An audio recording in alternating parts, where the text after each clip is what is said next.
As you know my story, I met someone when I was 25 years old. His name was Earl Schoaf, who dropped into my life at an extraordinary time.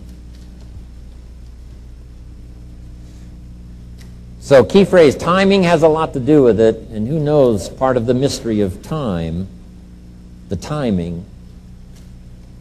Part of the timing one I just had that experience that I've shared in other seminars when the Girl Scout knocked on my door.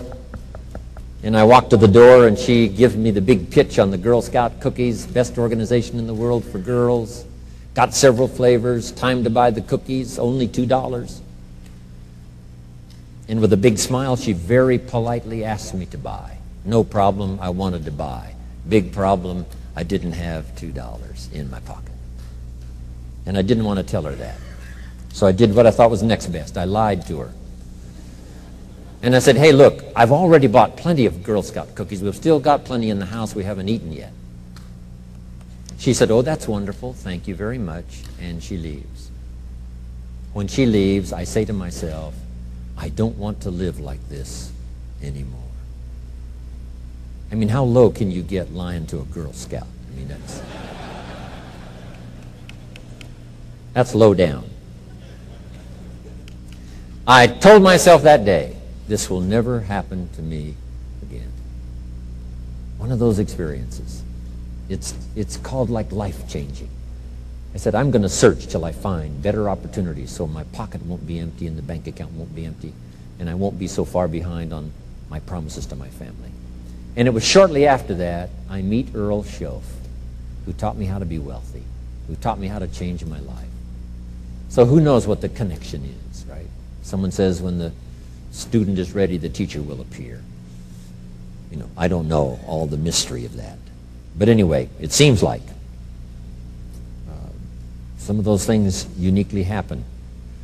But it was Mr. Schoaf over a 5-year period before he died at age 49 who taught me some extraordinarily simple things. He only went to the 9th grade in school, never finished high school, never went to college, never went to university. So he put his ideas and his experiences in very simple language, which I think for me, you know, a kid from the farms of Idaho, that simplicity was so important. Because if it would have been technical, I'd have missed it. If it would have been mystic, I would have, backed away. But it was just basic, blunt, ABC, familiar stuff that I hadn't thought of before. And he did start to remind me, and those ideas changed my life. Mr. Schoaf was the one when I said, this is all they pay. He said, you've been working 6 years, Mr. Rohn, how come you're not doing better? And I said, this is all the company pays. He says, well, that's not true. I said, no, this is my paycheck. This is all the company pays. He said, no, this is all the company pays you. I thought, that's a new way to look at it, right? He said, doesn't the company pay 2, 3, 4, 5 times this amount to other people? I said, well, yes. He said, well, then this is not all the company pays. It's all they pay you.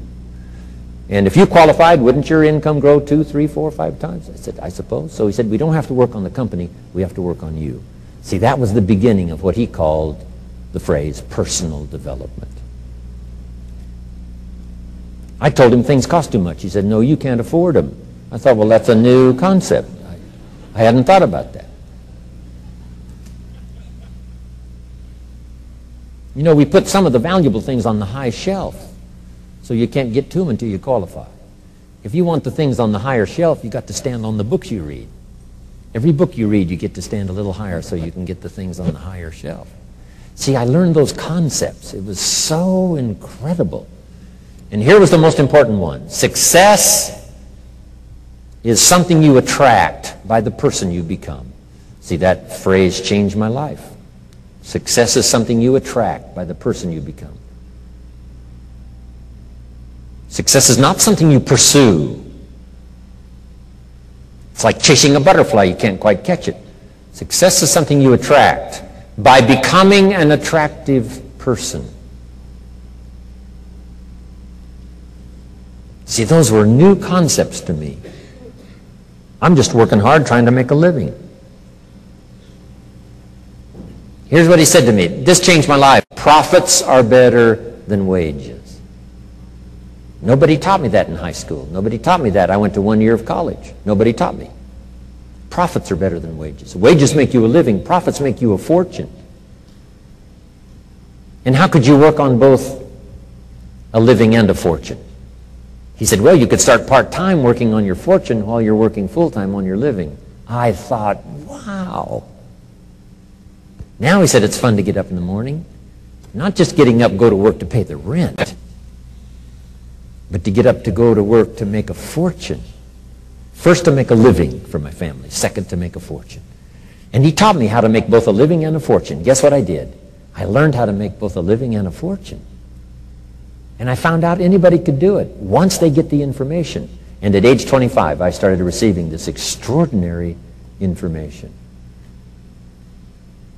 Here's what he said: your income is directly related to your philosophy, not to the economy. I thought, no one ever told me that. I kept hoping the economy would change. He said, no, your philosophy has to change. I assured him that I had my fingers crossed. He said, that won't help. Then what could I do to change my income and multiply it by 2, by 3, by 5, by 10, and then multiply it by 10 again? What could I do? And he started giving me the disciplines and the process of learning the skills to change my life. This was an extraordinary man. Those were extraordinary times for me, life-changing in every manner that you can imagine, but very simple ABC concepts. Here's what I learned: not to search for the exotic until you've discovered the basic. And those basic philosophies that he shared with me during that time were life-changing, and he called it personal development.